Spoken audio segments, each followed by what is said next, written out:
यह कहानी एक ऐसे व्यक्ति की है जिसने अपनी जिंदगी में बहुत संघर्ष किए, लेकिन उसने हार नहीं मानी और अपने मुश्किल समय से निकलकर सफलता प्राप्त की। यह कहानी हमें सिखाती है कि चाहे परिस्थितियां कितनी भी कठिन क्यों ना हो, अगर हम धैर्य, मेहनत और सही सोच बनाए रखें तो हम हर मुश्किल से बाहर निकल सकते हैं। कहानी की शुरुआत। राहुल एक छोटे से गांव में रहता था।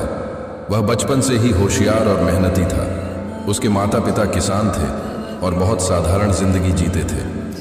राहुल का सपना था कि वह एक बड़ा बिजनेसमैन बने और अपने परिवार को गरीबी से बाहर निकाले। पहला संघर्ष, सपनों पर ताने। जब राहुल ने अपने गांव के लोगों को बताया कि वह एक दिन एक बड़ा बिजनेसमैन बनेगा तो सबने उसका मजाक उड़ाया। लोगों का मानना था कि एक छोटे गांव का लड़का जिसके पास पैसे और संसाधन नहीं है, वह कभी सफल नहीं हो सकता।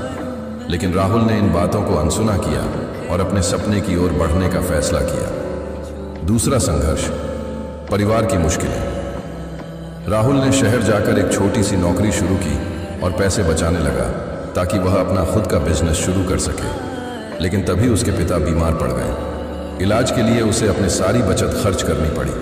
उसका सपना अधूरा रह गया। वह बहुत दुखी था। उसे समझ नहीं आ रहा था कि अब क्या करे।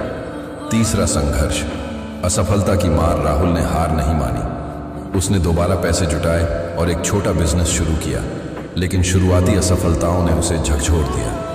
वह बार बार असफल हो रहा था। वह सोचने लगा, क्या मैं सच में बिजनेस कर सकता हूँ?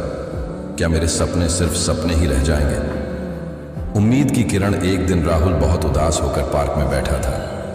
तभी एक बूढ़े व्यक्ति ने उससे पूछा, बेटा, तुम इतने परेशान क्यों हो?